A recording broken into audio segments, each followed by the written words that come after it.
Assalamualaikum warahmatullahi wabarakatuh. Sebelumnya perkenalkan, nama saya Siti Najla Aulia Arifin dan saya bersama rekan saya. Saya Tariza Andini Pratiwi. Kami dari kelompok 7 ingin mempresentasikan hasil kerja kami, yaitu yang berjudul Pelaporan Kegiatan Audit dan Monitoring Tindak Lanjut. Next.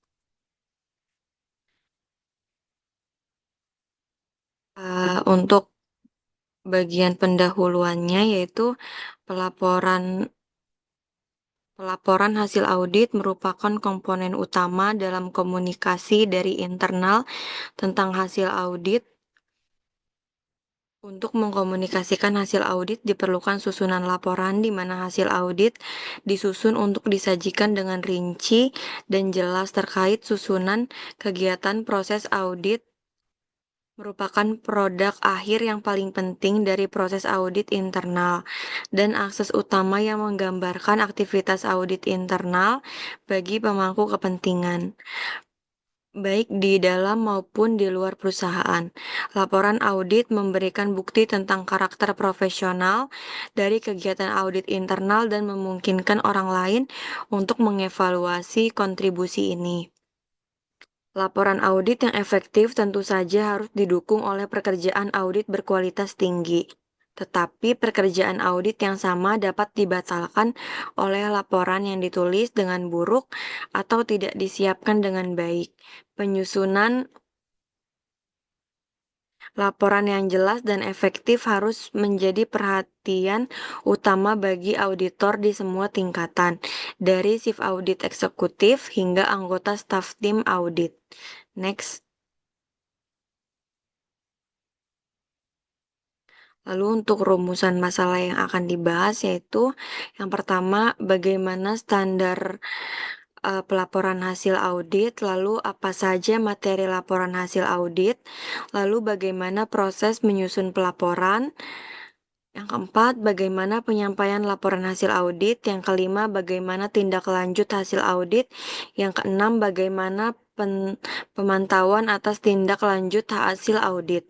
Yang ketujuh, penerapan dalam studi kasus pelaporan. Next.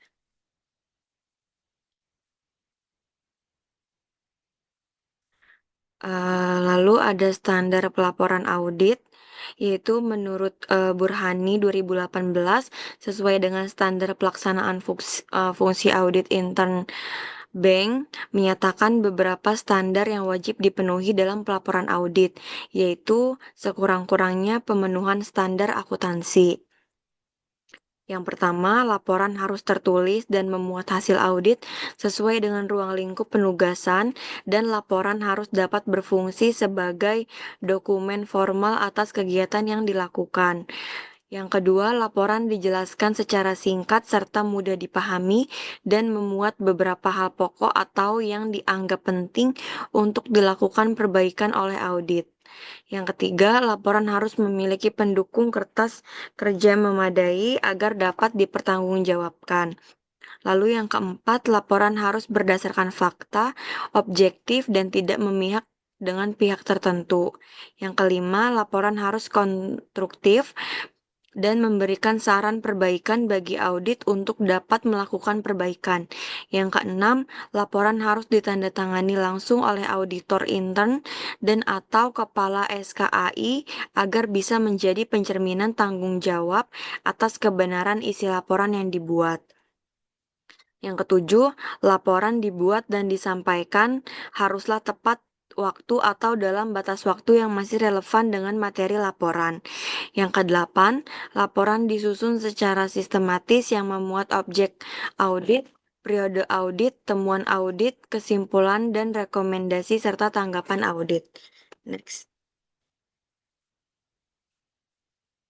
Menurut BPKB 2018, sesuai standar auditor internal pemerintah Indonesia, SAIP menyatakan beberapa syarat yang harus termuat dalam laporan hasil audit intern, yaitu harus mencakup beberapa hal sebagai berikut.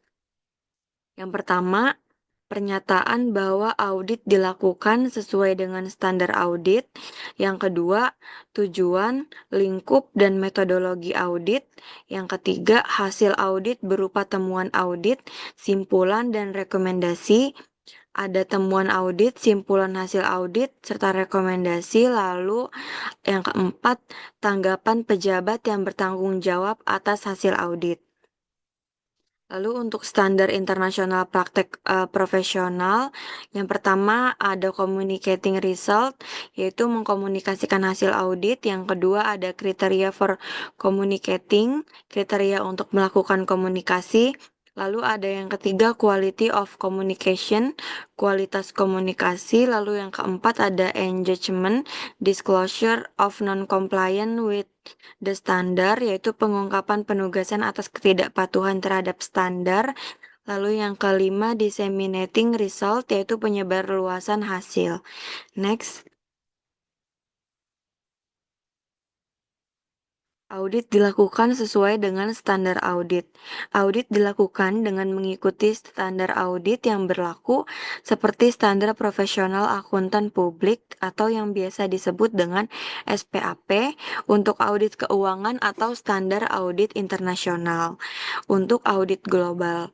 Standar ini memastikan bahwa audit dilakukan secara sistematis, objektif, dan sesuai dengan prinsip-prinsip akuntansi serta aturan yang berlaku.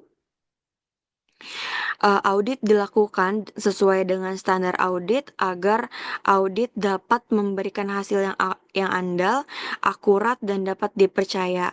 Auditor harus menjalankan tugasnya berdasarkan standar audit yang telah ditetapkan. Standar audit ini berfungsi sebagai pedoman bagi auditor dalam merencanakan, melaksanakan, dan melaporkan hasil audit.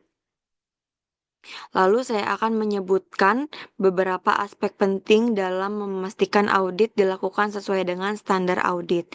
Yang pertama, mengacu pada standar yang berlaku, auditor harus menjalankan tugasnya sesuai dengan standar audit yang diakui secara internasional ataupun nasional, tergantung pada jenis audit yang dilakukan. Beberapa standar audit yang umum digunakan antara lain ada International Standard on Auditing, standar audit internasional yang diterbitkan oleh International Auditing and Assurance Standard Board, General Accepted Auditing Standard, yaitu standar audit yang diterima secara umum, banyak digunakan di Amerika Serikat. Lalu ada standar audit keuangan negara, yaitu berlaku untuk audit sektor publik di Indonesia, diterbitkan oleh Badan Pemeriksa Keuangan atau biasa disebut dengan BPK. Standar Profesional Akuntan Publik atau SPAP, standar yang digunakan oleh auditor di Indonesia untuk audit laporan keuangan. Lalu ada Institute of Internal Auditor, yaitu digunakan dalam audit internal perusahaan. Setiap standar memiliki ketentuan yang mengatur prosedur audit, tanggung jawab auditor, serta pelaporan hasil audit. Lalu yang kedua, menjaga independensi dan objektivitas. Salah satu prinsip utama dalam standar audit adalah independensi auditor. Auditor harus bersikap objektif, tidak memiliki konflik kepentingan, dan tidak boleh dipengaruhi oleh pihak lain dalam membuat keputusan audit. Auditor eksternal harus independen dari entitas yang diaudit. Auditor internal harus memiliki kebebasan dalam menilai dan melaporkan temuan mereka kepada Dewan Direksi atau Komite Audit. Yang ketiga, kepatuhan terhadap kode etik profesi. Auditor juga harus mengikuti kode etik yang berlaku seperti integritas. Auditor harus jujur dan tidak melakukan tindakan yang dapat merusak kredibilitas profesi. Lalu ada kerahasiaan, informasi yang diperoleh selama audit harus dijaga kerahasiaannya dan tidak boleh disalahgunakan. Lalu ada kompetensi profesional, yaitu auditor harus memiliki keterampilan dan pengetahuan yang cukup untuk melaksanakan audit secara efektif. Skeptis profesional yaitu auditor harus selalu bersikap kritis dan tidak menerima informasi begitu saja tanpa verifikasi yang memadai. Lalu yang keempat, dokumentasi audit yang memadai. Sesuai dengan standar audit, auditor harus menyimpan bukti audit dan dokumentasi yang mendukung hasil audit, seperti kertas kerja audit yang mencatat prosedur pengujian dan kesimpulan yang diambil. Lalu ada bukti audit yang mendukung temuan seperti laporan keuangan, kontrak, dan kebijakan perusahaan. Lalu ada justifikasi atau keputusan yang diambil selama proses audit, yaitu dokumentasi ini penting untuk memastikan audit dapat dipertanggungjawabkan dan memberikan dasar untuk mengevaluasi di masa depan.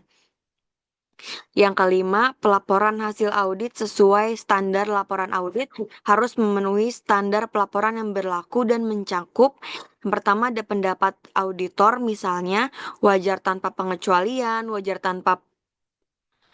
dengan pengecualian, tidak wajar, atau tidak memberikan pendapat. Temuan dan rekomendasi yang jelas serta dapat ditindaklanjuti, kepatuhan terhadap regulasi yang relevan, laporan audit yang sesuai dengan standar, membantu pengguna laporan seperti pemegang saham, regulator, atau manajemen dalam mengambil keputusan yang tepat. Kesimpulan dari audit dilakukan sesuai dengan standar audit ini yaitu menjalankan audit sesuai dengan standar audit, memastikan bahwa proses audit berjalan secara profesional, akurat, dan dapat dipercaya. Dengan mengikuti standar yang berlaku, auditor dapat memberikan laporan yang valid dan membantu meningkatkan transparansi serta tata kelola yang baik dalam organisasi atau perusahaan. Next.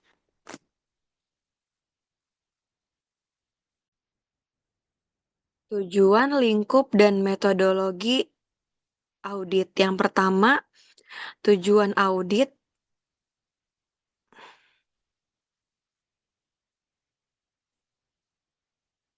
yaitu audit bertujuan untuk memberikan keyakinan mengenai kewajaran laporan keuangan, efektivitas sistem pengendalian internal, serta kepatuhan terhadap regulasi dan kebijakan yang berlaku. Tujuan audit adalah hasil yang ingin dicapai dari proses audit secara umum. Tujuan audit dapat dibedakan berdasarkan jenis audit yang dilakukan. Yang pertama itu jenis audit keuangan. Memastikan laporan keuangan disusun sesuai dengan standar akuntansi yang berlaku, misalnya IFRS, lalu JAAP memberikan opini atas kewajaran laporan keuangan suatu entitas. Lalu Lalu mengidentifikasi potensi salah saji material akibat kesalahan atau kecurangan.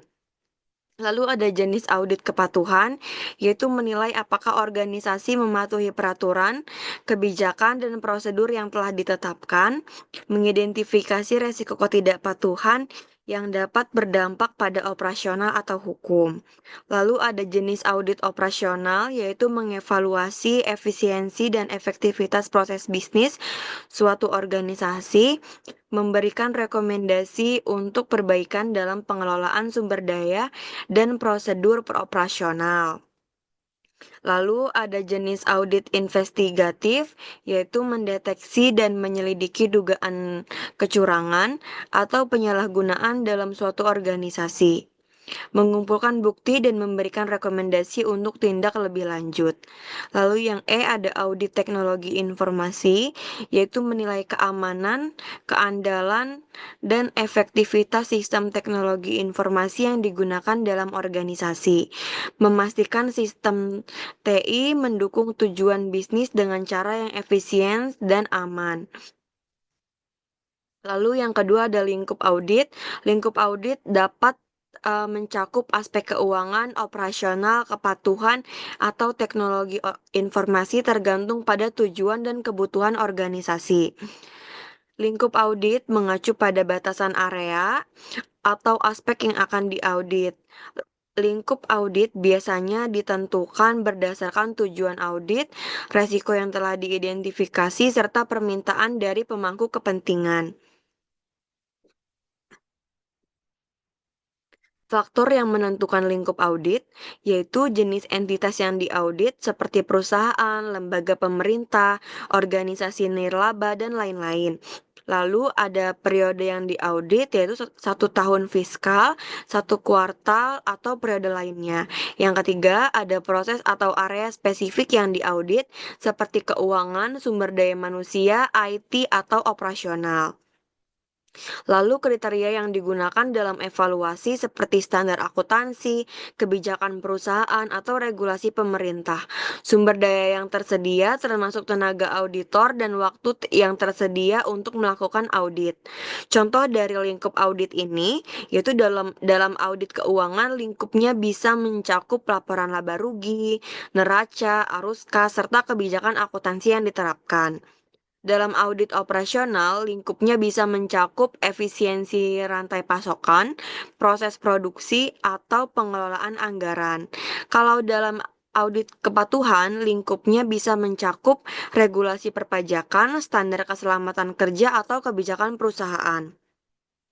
Lalu yang ketiga ada metodologi audit, yaitu audit dilakukan melalui tahapan seperti perencanaan, pengumpulan bukti melalui wawancara, observasi, dan pengajuan dokumen, analisis data, serta penyusunan laporan audit.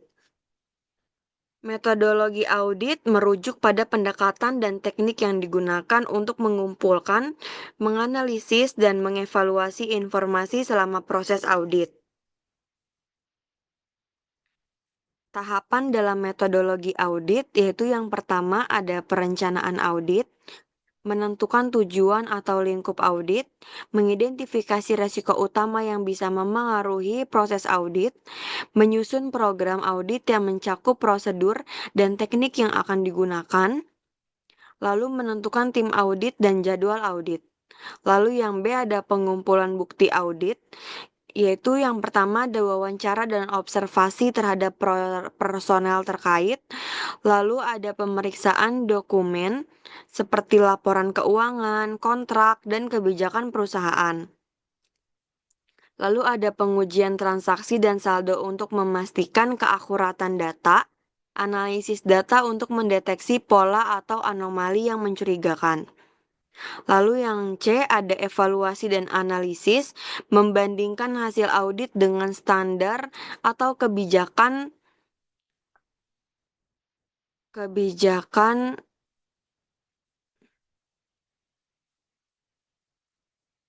yang berlaku, menilai efektivitas sistem pengendalian internal, mengidentifikasi kelemahan, dan memberikan rekomendasi perbaikan. Lalu yang D ada pelaporan hasil audit, yaitu menyusun laporan audit yang berisi temuan, analisis, serta rekomendasi. Menyampaikan laporan kepada pihak yang berkepentingan seperti manajemen, dewan direksi, atau regulator. Lalu menyertakan opini auditor jika diperlukan, terutama dalam audit keuangan. Lalu ada tindak lanjut dan pemantauan, yaitu memastikan rekomendasi audit dan implementasikan oleh manajemen, melakukan audit lanjutan jika diperlukan untuk menilai efektivitas tindakan perbaikan. Next.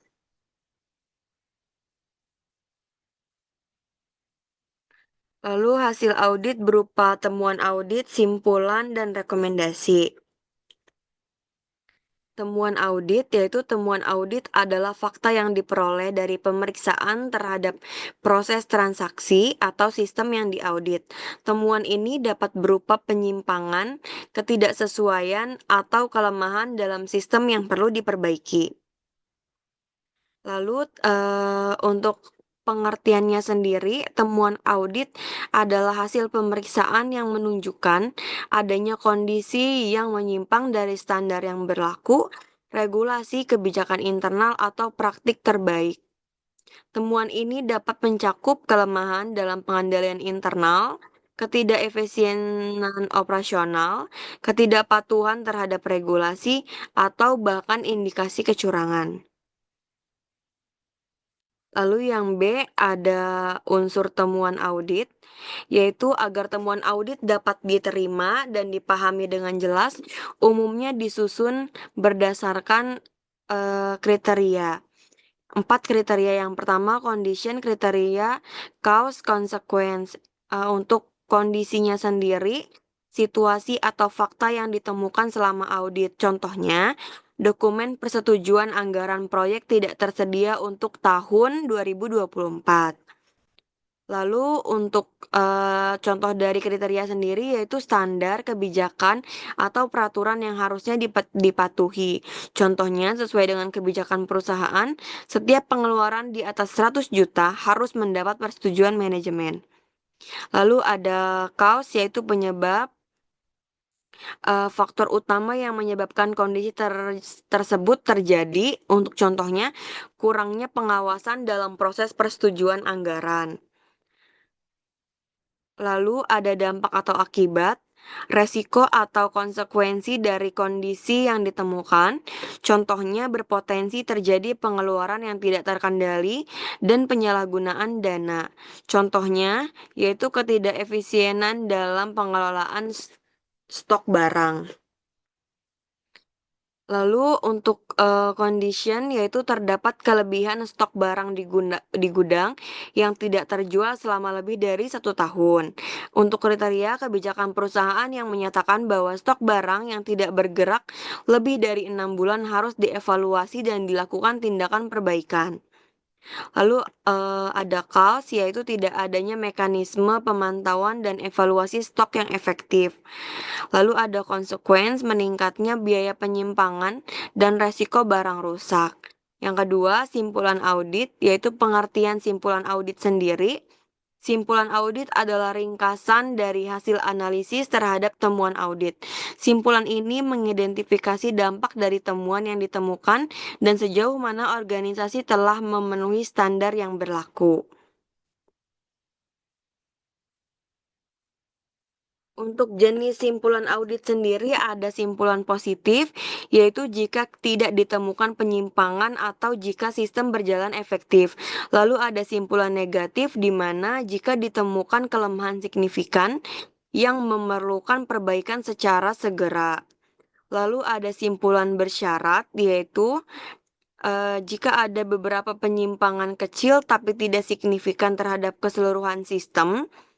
Lalu yang C ada contoh kesimpulan audit, yaitu yang pertama dari hasil audit yang dilakukan terhadap sistem pengelolaan stok barang, ditemukan bahwa perusahaan belum memiliki sistem monitoring yang efektif, sehingga terjadi penumpukan barang yang mengakibatkan peningkatan biaya penyimpanan. Oleh karena itu, perusahaan perlu segera mengimplementasikan sistem pemantauan stok yang lebih baik untuk meningkatkan efisiensi operasional. Lalu yang ketiga ada rekomendasi, yaitu rekomendasi adalah langkah-langkah perbaikan yang disarankan oleh auditor untuk mengatasi kelemahan yang ditemukan dalam audit. Rekomendasi ini bertujuan untuk meningkatkan efisiensi, efektivitas, dan kepatuhan dalam organisasi. Rekomendasi audit adalah saran yang diberikan oleh auditor kepada manajemen untuk mengatasi ketemuan yang ditemukan dalam audit. Rekomendasi ini harus realistis, dapat diterapkan, dan memberikan solusi atas permasalahan yang ada. Lalu ciri-ciri rekomendasi yang baik atau spesifik yaitu menjelaskan dengan konkret yang harus diambil, dapat dilaksanakan sesuai dengan kemampuan dan kondisi organisasi, berorientasi pada perbaikan yaitu efektivitas atau kepatuhan. Memiliki tanggung jawab yang jelas yaitu menunjukkan siapa yang harus melakukan tindakan tersebut. Yang ke-C, contoh rekomendasi audit untuk temuan ketidakefisiensi dalam pengelolaan stok barang. Mengembangkan sistem pemantauan stok secara berkala untuk menghindari penumpukan barang yang tidak laku. Melakukan analisis tren penjualan sebelum melakukan pembelian stok dalam jumlah besar. Menetapkan kebijakan evaluasi stok untuk barang yang tidak bergerak lebih dari 6 bulan guna mencegah akumulasi barang yang tidak terpakai, menunjuk tim khusus yang bertanggung jawab untuk mengawasi dan mengevaluasi manajemen stok secara rutin. Next.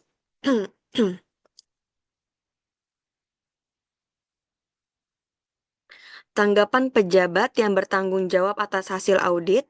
Pejabat yang bertanggung jawab, misalnya manajemen atau kepala unit terkait, memberikan tanggapan terhadap hasil audit, termasuk rencana tindak lanjut untuk memperbaiki kekurangan yang ditemukan. Tanggapan ini dapat mencakup komitmen untuk menerapkan rekomendasi atau memberikan klarifikasi jika ada perbedaan pandangan dengan auditor. Next.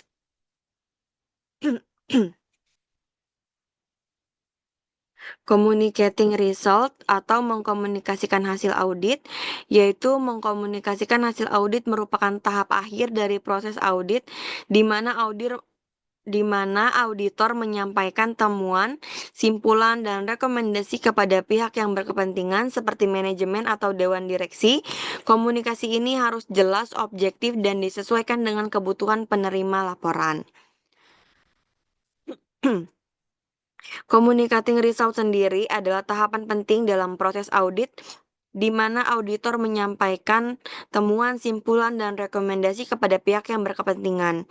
Proses ini bertujuan untuk memastikan bahwa hasil audit dipahami dengan jelas, dapat ditindaklanjuti, dan berkontribusi terhadap perbaikan dalam organisasi. Yang pertama, tujuan mengkomunikasikan hasil audit, yaitu menyampaikan temuan audit, memberikan gambaran tentang kondisi yang ditemukan selama audit, membantu pengambilan keputusan, menyediakan informasi yang dapat diganggu manajemen untuk meningkatkan efisiensi dan kepatuhan, mendorong tindakan perbaikan, memastikan bahwa rekomendasi yang diberikan dipahami dan dapat diimplementasikan, memastikan transparansi, menjaga akuntabilitas organisasi dalam menanggapi hasil audit. Yang kedua, bentuk komunikasi hasil audit sendiri yaitu ada laporan audit tertulis. Laporan audit adalah dokumen resmi yang merangkum hasil audit termasuk temuan, simpulan, dan rekomendasi. Laporan ini biasanya disusun secara sistematis dan disampaikan kepada manajemen, dewan direksi, komite audit, atau regulator. Struktur laporan audit umumnya meliputi ringkasan eksekutif, yaitu gambaran umum hasil audit secara singkat. Lalu ada latar belakang audit, tujuan, lingkup, dan metodologi audit. Lalu ada temuan audit, penjelasan mengenai kondisi yang ditemukan. Lalu ada simpulan audit, mengevaluasi auditor terhadap kondisi yang diaudit. Lalu ada rekomendasi audit, yaitu saran tindakan perbaikan berdasarkan temuan yang ditemukan. Lalu ada tanggapan manajemen, yaitu respon dari pihak yang diaudit mengenai temuan atau rekomendasi. Yang B, presentasi lisan, yaitu selain laporan tertulis, hasil audit sering dikomunikasikan melalui presentasi kepada manajemen atau pemangku kepentingan lainnya. Tujuan dari presentasi sendiri yaitu menyampaikan poin-poin utama dalam laporan audit secara langsung, memungkinkan diskusi dan klarifikasi terhadap temuan audit, meningkatkan pemahaman dan komitmen manajemen dalam menindaklanjuti rekomendasi audit.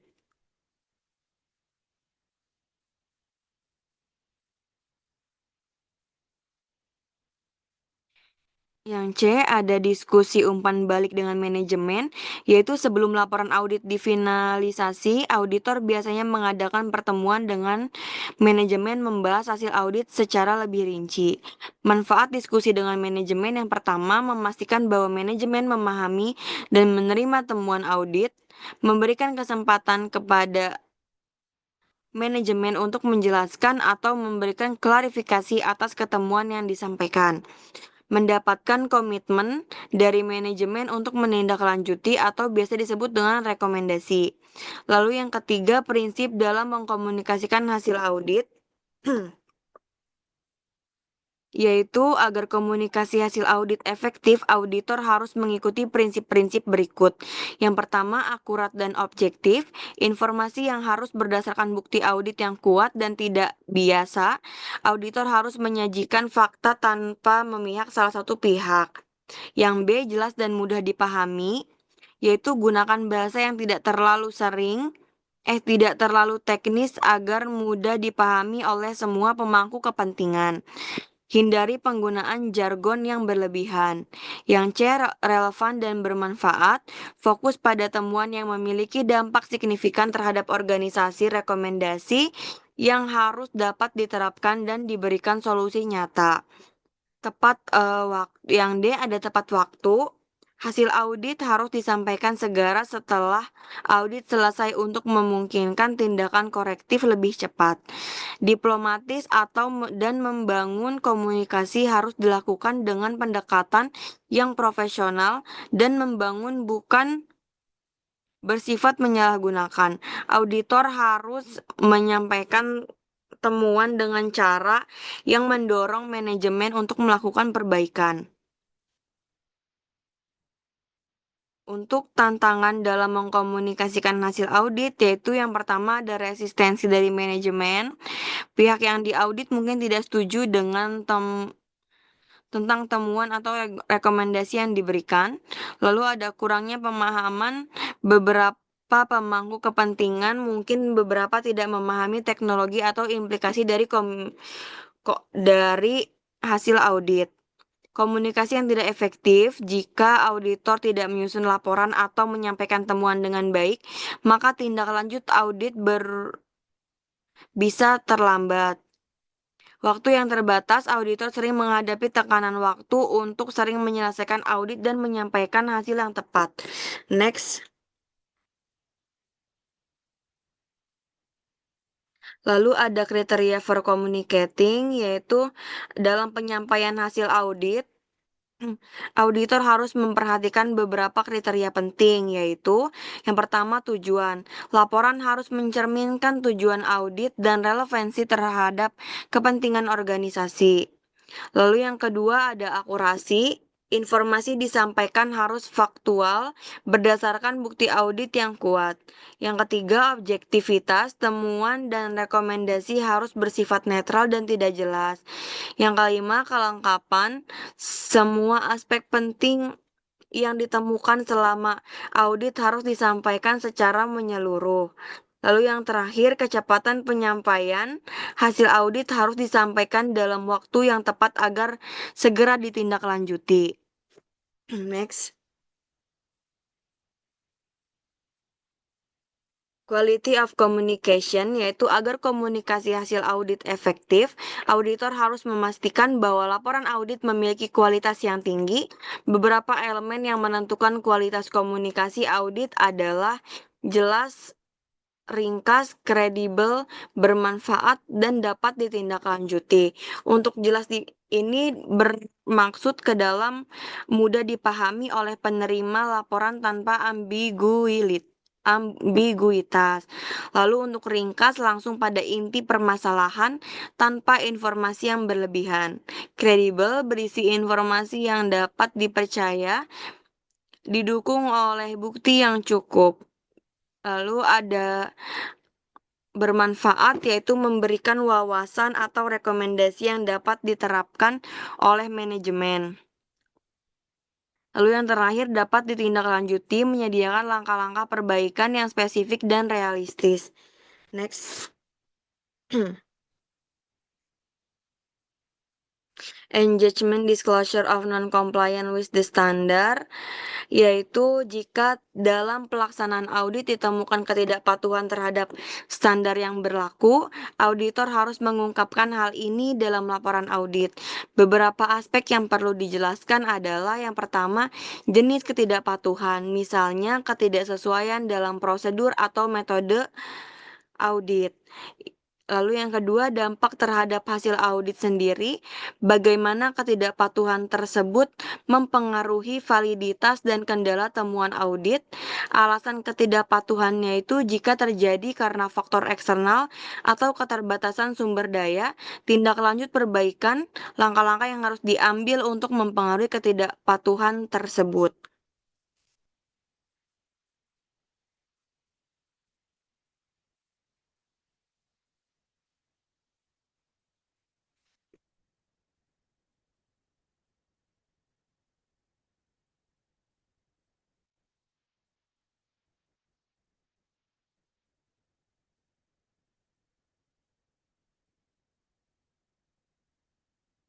Non-compliant dengan standar mengacu pada situasi di mana prosedur atau hasil audit tidak memenuhi persyaratan yang diterapkan dalam standar audit yang berlaku, seperti International Standard on Auditing,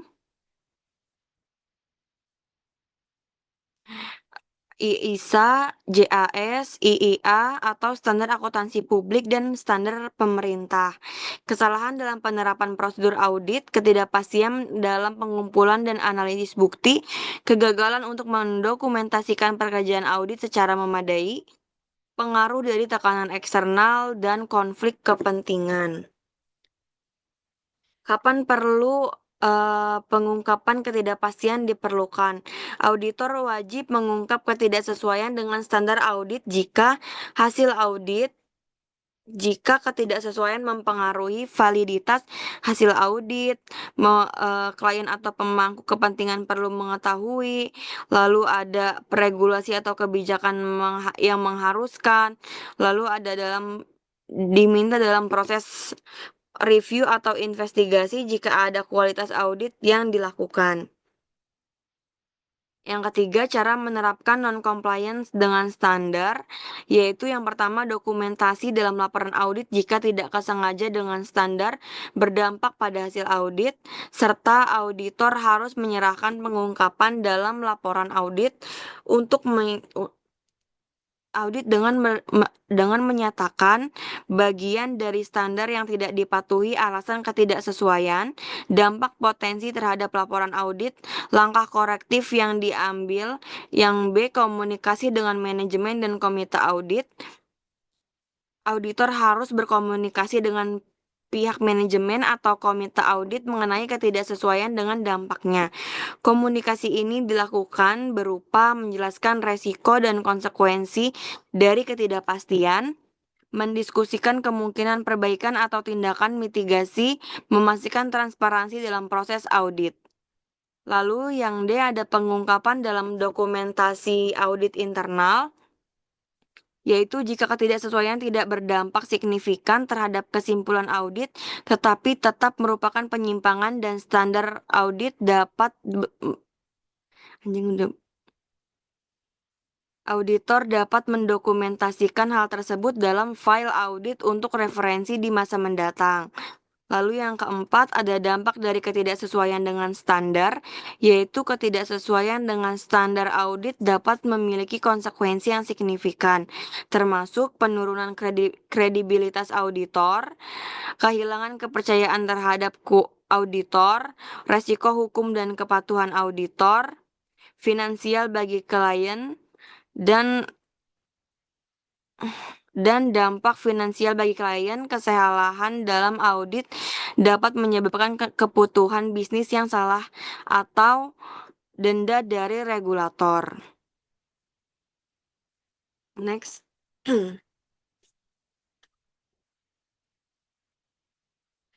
Disseminating result atau penyebarluasan hasil audit, yaitu penyebarluasan hasil audit harus dilakukan secara strategis agar temuan yang direkomendasi dapat memberikan manfaat maksimal bagi organisasi. Beberapa prinsip dalam penyebarluasan hasil audit meliputi yang pertama, pihak yang berhak menerima laporan hanya pihak yang berkepentingan seperti manajemen senior, dewan pengawas, atau regulator. Yang kedua ada format penyampaian bisa berupa laporan tertulis, presentasi, atau diskusi langsung. Tingkat kerahasiaannya ini harus sesuai dengan kebijakan organisasi, terutama jika menyangkut informasi sensitif.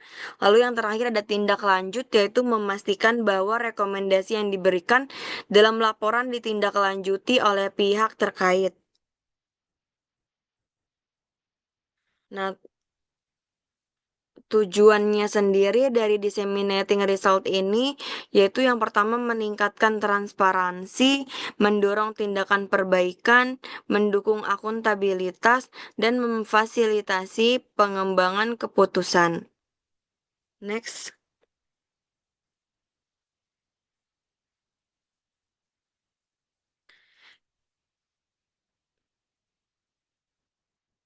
Kriteria yang digunakan untuk mengevaluasi, yang pertama kepatuhan terhadap standar audit, apakah audit dilakukan sesuai dengan standar profesi, misalnya ISA, JAAS, atau standar internal perusahaan, apakah auditor mengikuti kode etik profesi seperti independensi, objektivitas, atau integritas. Lalu yang kedua, efektivitas perencanaan audit. Apakah audit dilakukan berdasarkan perencanaan yang matang dan berstruktur? Lalu yang kedua, apakah cakupan audit mencakup semua resiko utama? Apakah sumber daya dialokasikan secara optimal? Lalu yang ketiga, ketepatan dan kualitas temuan audit, yaitu yang pertama, apakah auditor dapat mengidentifikasi resiko dan kelemahan dalam pengendalian internal? Apakah rekomendasi yang diberikan dapat diterapkan dan memberikan nilai tambah bagi organisasi? Lalu yang keempat, efisiensi pelaksanaan audit, yaitu apakah audit dilakukan sesuai dengan jadwal yang telah ditetapkan? Apakah sumber daya digunakan secara efisien dalam proses audit? Lalu yang kelima, ada ketepatan waktu dalam pelaporan. Apakah laporan audit disampaikan tepat waktu kepada pihak yang berkepentingan? Apakah laporan audit mudah dipahami dan memberikan wawasan yang jelas? Next. Lalu yang keenam, ada respon dan implementasi rekomendasi audit. Apakah manajemen merespon temuan audit dengan baik? Seberapa efektif rekomendasi audit diimplementasikan oleh pihak terkait? Yang ketujuh, tingkat kepuasan pemangku kepentingan. Apakah audit memenuhi harapan pihak yang diaudit dan pemangku kepentingan lainnya? Apakah komunikasi antara auditor dan pihak yang diaudit berjalan dengan baik? Yang kedelapan, peningkatan berkelanjutan. Apakah ada mekanisme untuk mengevaluasi dan meningkatkan proses audit di masa depan? Yang terakhir, apakah auditor melakukan pembelajaran dari audit sebelumnya untuk meningkatkan kinerja audit berikutnya? Next.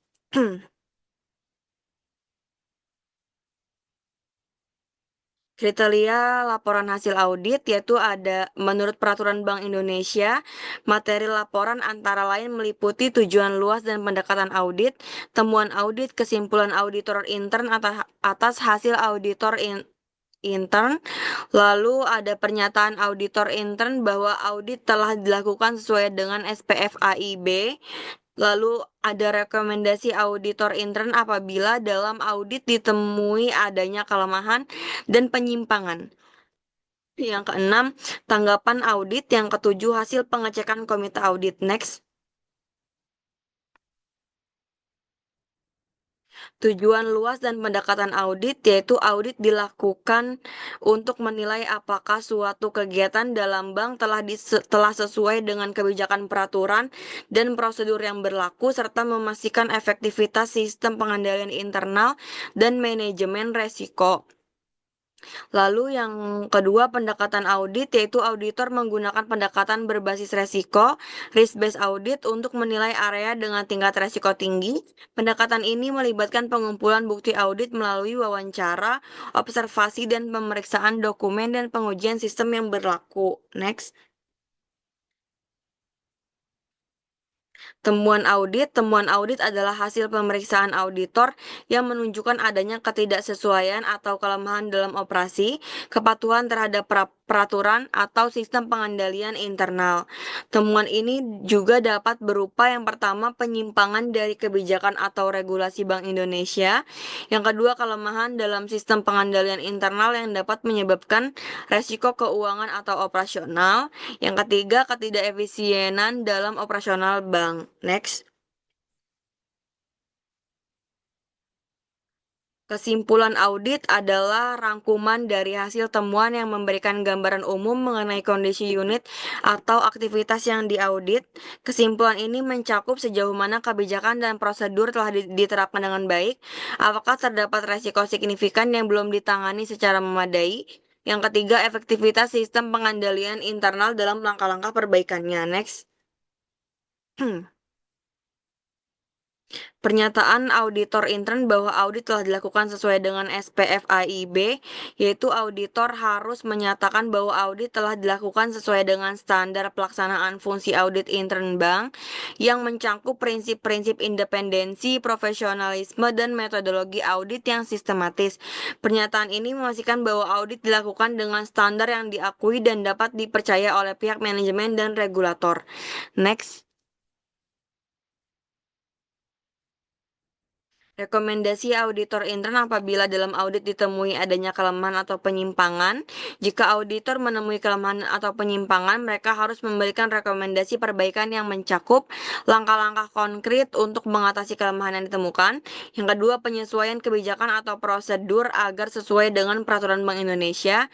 Yang ketiga, tindakan perbaikan yang perlu diambil oleh manajemen dalam jangka pendek dan jangka panjang. Next. Tanggapan audit, yaitu audit pihak yang diaudit harus memberikan tanggapan terhadap hasil audit yang dapat berupa persetujuan terhadap temuan dan rekomendasi yang diberikan. Lalu ada penjelasan atau klarifikasi jika ada ketidaksepakatan terhadap temuan audit, rencana tindakan yang akan diambil untuk menindaklanjuti rekomendasi yang diberikan oleh auditor. Next. Hasil pengecekan komite audit. Setelah audit menyatakan komitmennya untuk melakukan perbaikan, auditor internal melakukan pengecekan terhadap implementasi diri tindakan perbaikan tersebut. Auditor akan menilai apakah tindakan korektif telah diterapkan sesuai dengan rekomendasi yang diberikan. Yang kedua, perubahan yang dilakukan efektif dalam mengatasi kelemahan atau penyimpangan. Yang ketiga, ada kendala dalam pelaksanaan perbaikan yang perlu ditindaklanjuti lebih lanjut. Next. Selanjutnya akan dijelaskan oleh Tariza.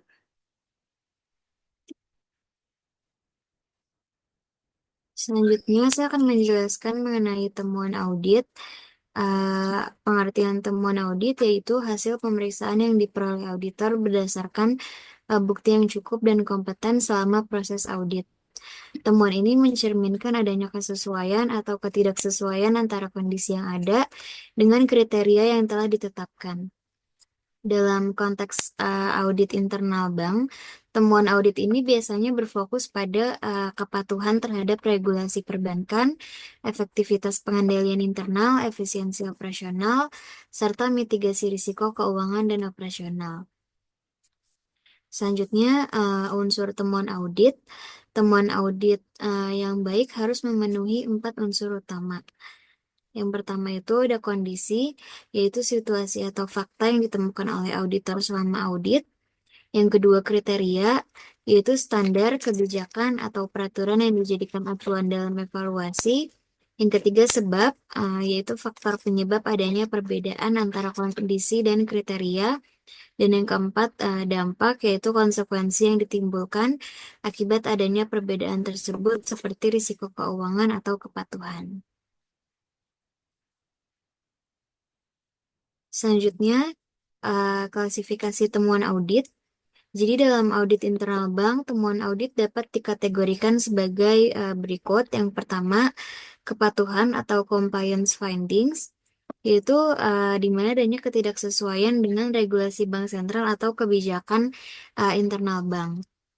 Yang kedua, efisiensi dan efektivitas operasional, yaitu proses bisnis yang tidak berjalan optimal atau menyebabkan pemborosan sumber daya.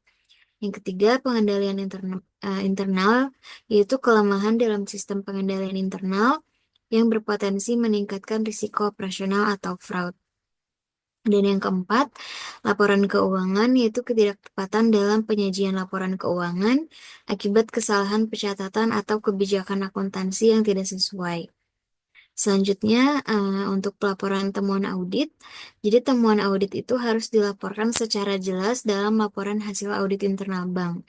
Struktur umum laporan ini mencakup yang pertama, ringkasan eksekutif, yaitu ikhtisar utama temuan dan rekomendasi. Yang kedua, pendahuluan, yaitu latar belakang, ruang lingkup audit, dan metodologi yang digunakan. Yang ketiga, temuan audit, yaitu uraian mengenai kondisi, kriteria, sebab, dampak, dan rekomendasi perbaikan.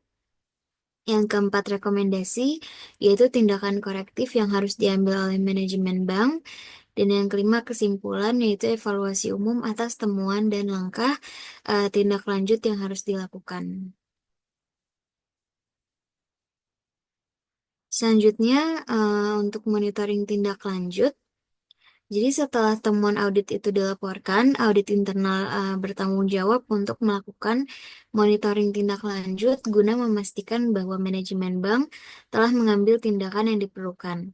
Proses ini meliputi evaluasi rencana aksi, yaitu dengan melakukan pemeriksaan apakah rekomendasi itu sudah diterapkan, lalu melakukan verifikasi implementasi, yaitu dengan cara menguji efektivitas perbaikan yang dilakukan, dan yang ketiga, melakukan pelaporan hasil tindak lanjut, yaitu dengan melaporkan status perbaikan kepada manajemen dan komite audit.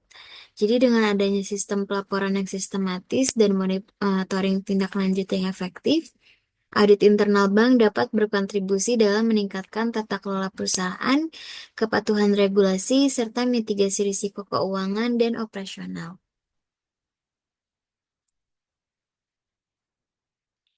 Selanjutnya, saya akan menjelaskan mengenai proses penyusunan pelaporan. Proses penyusunan pelaporan hasil audit internal di bank adalah langkah krusial yang memastikan bahwa temuan audit itu dapat dipahami dan ditindaklanjuti oleh manajemen. Berikut akan saya jelaskan mengenai detail proses tersebut. Yang pertama ada perikatan audit. Sebelum audit dimulai, auditor dan pihak bank melakukan pertemuan untuk menyepakati ruang lingkup audit, risiko yang mungkin dihadapi, serta dokumen yang diperlukan. Pada tahap ini, auditor juga meminta akses ke laporan audit sebelumnya dan dokumen relevan lainnya. Yang kedua, perencanaan audit. Jadi setelah perikatan, auditor menyusun rencana audit yang mencangkup tujuan, ruang lingkup, dan metodologi yang akan digunakan. Rencana ini harus mempertimbangkan risiko yang telah diidentifikasi dan melibatkan diskusi dengan kepala departemen terkait untuk memastikan semua aspek penting itu tercakup. Dan yang ketiga, pelaksanaan audit. Jadi, auditor melakukan audit sesuai dengan rencana yang telah disusun. Ini melibatkan pengujian analitik, pengujian pengendalian, dan pengujian substantif untuk mengevaluasi efektivitas sistem pengendalian internal, serta mengidentifikasi kesalahan dalam laporan keuangan. Selama proses ini, auditor mungkin membutuhkan data tambahan dari karyawan.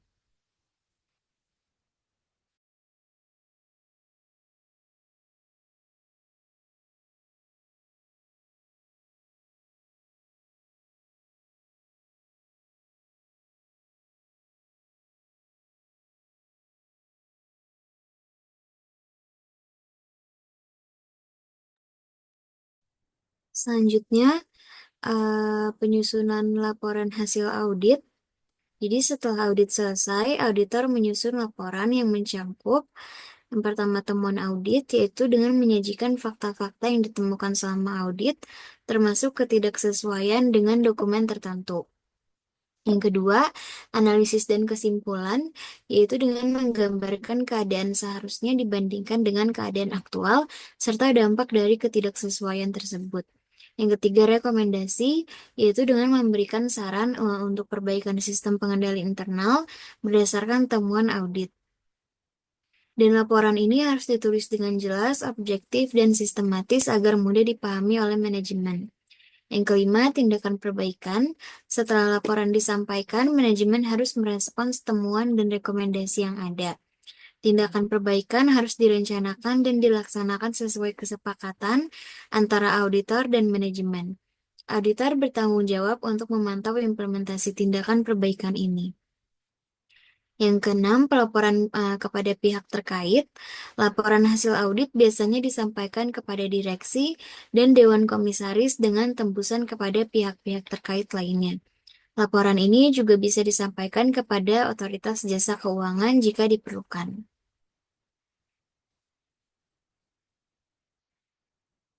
Eh, Penyusunan laporan pada dasarnya disusun setelah menyelesaikan pekerjaan dan dalam menentukan format dan isi laporan seorang auditor harus dengan menggunakan pertimbangan secara profesional, yaitu pertimbangan pengguna dan distribusi laporan. Jadi terdapat 5 proses yang perlu dilaksanakan secara cermat dalam menyusun laporan dari hasil audit, yaitu yang pertama, proses kompilasi serta analisis atas tingkat signifikasi. Yang kedua, proses konfirmasi pada audit untuk diketahui serta dipahami. Yang ketiga, proses berdiskusi dengan pimpinan SKI maupun pejabat yang berwenang. Yang keempat, proses berdiskusi dengan audit terkait kesediaan dan komitmen melakukan perbaikan sesuai batas waktu yang disepakati. Yang kelima, proses mereview laporan yang telah disusun. Laporan hasil audit dapat berbentuk bab maupun surat yang disusun berdasarkan ikhtisar dari LHA. Dalam laporan dalam membentuk surat itu dituangkan dalam beberapa paragraf, yaitu yang pertama paragraf pembuka memuat tujuan dan ruang lingkup. Yang kedua, paragraf isi memuat simpulan hasil audit yang dapat menjawab secara langsung tujuan dan rekomendasi. Yang ketiga, paragraf penjelas memuat penjelasan tambahan jika diperlukan. Dan yang keempat, paragraf penutup berisi permintaan kepada auditan agar rekomendasi segera ditindaklanjuti dan dikonfirmasi. Pada laporan audit independen terhadap laporan keuangannya, yaitu yang pertama, judul laporan yang memuat kata independen, pernyataan perbedaan tanggung jawab auditor dan manajemen, pernyataan bahwa audit dilaksanakan berdasarkan standar auditing yang telah ditetapkan, pihak yang dituju, paragraf pengantar, paragraf lingkup, pernyataan bahwa laporan keuangan telah diaudit, paragraf pendapat, tanda tangan, nama auditor, nomor registrasi, dan tanggal laporan.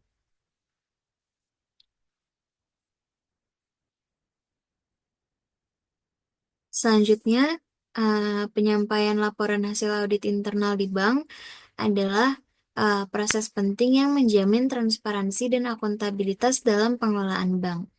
Berikut adalah penjelasan detail mengenai proses penyampaian laporan hasil audit ini.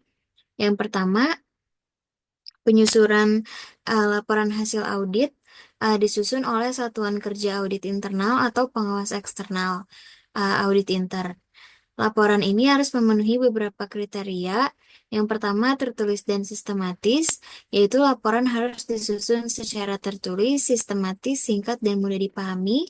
Yang kedua, objektif dan konstruktif, yaitu harus berdasarkan fakta dan memberikan rekomendasi yang konstruktif untuk perbaikan. Dan yang ketiga, didukung bukti yang memadai, yaitu setiap temuan harus didukung oleh bukti yang cukup untuk memastikan validitas laporan. Yang kedua, penyampaian kepada pihak terkait.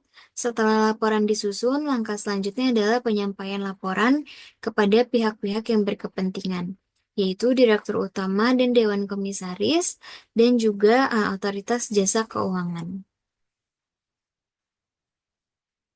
Yang ketiga, penandatanganan laporan. Laporan hasil audit itu harus ditandatangani oleh Direktur Utama dan Komisaris Utama, serta SKI atau PE Audit Intern. Penandatanganan ini menunjukkan bahwa laporan telah diverifikasi dan disetujui oleh manajemen. Yang keempat, tindak lanjut hasil audit. Setelah penyampaian laporan, penting bagi audit untuk menindaklanjuti temuan audit. SKI bertanggung jawab untuk memantau pelaksanaan tindak lanjut tersebut dan melaporkan kemajuan kepada manajemen. Jika audit tidak menindaklanjuti laporan, SKI harus mengambil langkah-langkah yang diperlukan untuk memastikan tindakan perbaikan dilakukan. Yang kelima, pelaporan khusus. Dalam kasus temuan audit yang berpotensi mengganggu kelangsungan usaha bank, SKI wajib menyusun laporan khusus yang harus segera disampaikan kepada OJK. Laporan ini mencangkup temuan-temuan kritis yang memerlukan perhatian segera dari manajemen. Kemudian, laporan hasil audit sebagai media komunikasi auditor untuk menyampaikan informasi kepada pihak-pihak yang berkepentingan disampaikan, yaitu pertama, laporan SKI kepada Direktur Utama, Dewan Komisaris, Direktur Kepatuhan dan Audit Komisaris, Direktur Kepatuhan dan Audit untuk dapat diketahui dan ditindaklanjuti. Yang kedua, laporan Direktur Utama dan Dewan Komisaris kepada Bank Indonesia. Direktur Utama dan Dewan Komisaris menyampaikan laporan pelaksanaan dan pokok-pokok hasil audit intern setiap semester kepada Bank Indonesia. Selain itu, apabila terdapat temuan audit intern yang diperkirakan dapat mengganggu kelangsungan usaha bank, Direktur Utama dan Dewan Komisaris harus segera melaporkannya kepada Bank Indonesia. Selanjutnya, untuk penyampaian laporan hasil audit memiliki tujuan. Yang pertama, mengkomunikasikan hasil audit secara efektif kepada audit dan pihak terkait. Dan yang kedua, menghindari kesalahpahaman mengenai temuan dan rekomendasi. Yang ketiga, menjadi dasar untuk tindakan perbaikan bagi audit. Yang keempat, memudahkan pemantauan tindak lanjut terhadap implementasi rekomendasi. Laporan hasil audit yang baik tidak hanya mencakup temuan, tetapi juga memberikan konteks mengenai mengapa masalah tersebut terjadi dan apa dampaknya terhadap organisasi. Hal ini penting untuk memastikan bahwa semua pihak memahami pentingnya temuan tersebut dan langkah-langkah yang perlu diambil untuk perbaikan di masa depan. Selanjutnya, tindak lanjut hasil audit, yaitu proses yang sangat penting untuk memastikan bahwa rekomendasi yang diberikan oleh auditor diimplementasikan dengan baik. Berikut ya adalah penjelasan tentang proses tindak lanjut hasil audit. Yang pertama itu, untuk tujuannya adalah memastikan implementasi rekomendasi, yaitu menjamin bahwa semua rekomendasi yang diberikan oleh auditor diimplementasikan untuk memperbaiki kelemahan yang teridentifikasi, meningkatkan kinerja manajerial, itu dengan membantu manajemen dalam meningkatkan efisiensi dan efektivitas operasional bank, dan mengurangi risiko, yaitu dengan mengidentifikasi dan mengurangi risiko yang dapat mengganggu kelangsungan usaha bank. Selanjutnya, proses tindak lanjut, yaitu dengan penyampaian laporan hasil audit. Setelah audit selesai, laporan hasil audit disampaikan kepada manajemen dan pihak terkait lainnya, seperti Dewan Komisaris. Laporan ini mencakup temuan audit, analisis, dan rekomendasi perbaikan. Yang kedua, tanggapan audit. Audit atau pihak yang diaudit harus memberikan tanggapan terhadap temuan dan rekomendasi dalam laporan audit. Tanggapan ini dapat berupa persetujuan atau penolakan beserta alasannya. Jika audit setuju dengan rekomendasi, mereka harus menyusun rencana tindakan perbaikan. Selanjutnya, penyusunan rencana tindak lanjut. Audit harus menyusun rencana tindak lanjut yang mencakup langkah-langkah perbaikan, jadwal pelaksanaan, dan penanggung jawab. Ya, selanjutnya, melakukan pelaksanaan tindak lanjut, yaitu audit melaksanakan rencana tindak lanjut sesuai dengan jadwal yang telah ditentukan. Pada tahap ini, penting bagi auditi untuk berkomunikasi dengan SKI atau auditor internal agar setiap langkah dapat dipantau dan dievaluasi secara berkala. Selanjutnya, pemantauan dan evaluasi, yaitu dengan melakukan pemantauan oleh SKI. Jadi, SKI bertanggung jawab untuk memantau pelaksanaan tindak lanjut hasil audit. SKI akan melakukan evaluasi terhadap implementasi rencana tindak lanjut dan memastikan bahwa semua rekomendasi telah dilaksanakan dengan baik. Selanjutnya, melakukan pelaporan hasil pemantauan. Setelah pemantauan dilakukan, SKI harus melaporkan hasil pemantauan kepada manajemen dan Dewan Komisaris. Laporan ini mencakup status implementasi rekomendasi, serta masalah atau kendala yang dihadapi selama proses tindak lanjut. Lalu melakukan tindakan lanjutan jika diperlukan. Jadi jika auditi tidak melaksanakan tindak lanjut sesuai rencana atau jika ada masalah baru yang muncul, SKI harus mengambil tindakan lebih lanjut, yaitu dengan memberikan rekomendasi tambahan, melakukan audit ulang untuk mengevaluasi efektivitas tindakan perbaikan, dan menginformasikan Dewan Komisaris tentang ketidakpatuhan atau risiko yang masih ada. Selanjutnya, SKI harus memantau dan menganalisis serta melaporkan perkembangan pelaksanaan tindak lanjut yang telah dilakukan auditi. Tindak lanjut yang dimaksud yaitu dengan melakukan pemantauan atas pelaksanaan tindak lanjut eh, harus dilakukan agar dapat diketahui perkembangannya dan dapat diingatkan kepada auditi apabila auditi belum dapat melakukan komitmen perbaikan menjelang atau sampai batas waktu yang dijanjikan. Lalu melakukan analisis kecukupan tindak lanjut dari hasil pemantauan pelaksanaan tindak lanjut. Jadi melakukan analisis kecukupan atas realisasi janji perbaikan yang telah dilaksanakan auditi. Selanjutnya, pengecekan kembali tindak lanjut perlu dilakukan apabila terdapat kesulitan atau hambatan yang menyebabkan tindak lanjut tersebut tidak dapat dilakukan sebagaimana mestinya. Yang ketiga, pelaporan tindak lanjut dalam hal pelaksanaan tindak lanjut tidak dilaksanakan oleh auditi. Maka SKI memberikan laporan tertulis kepada Direktur Utama dan Dewan Komisaris untuk tindakan lebih lanjut. Langkah-langkahnya yaitu dengan melakukan perencanaan tindak lanjut, menentukan lingkup tindak lanjut, cross audit follow up. Kegiatan cross audit follow up mencakup review, menyiapkan sumber daya untuk tindak lanjut, dan menjadwalkan tindak lanjut.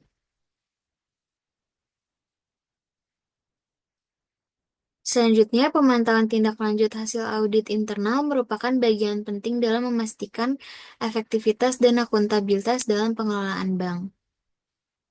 Tujuannya itu untuk memastikan bahwa rekomendasi yang dihasilkan dari audit internal dapat diimplementasikan secara efektif dan tepat waktu. Hal ini penting untuk meningkatkan tata kelola, manajemen risiko, serta sistem pengendalian internal di bank.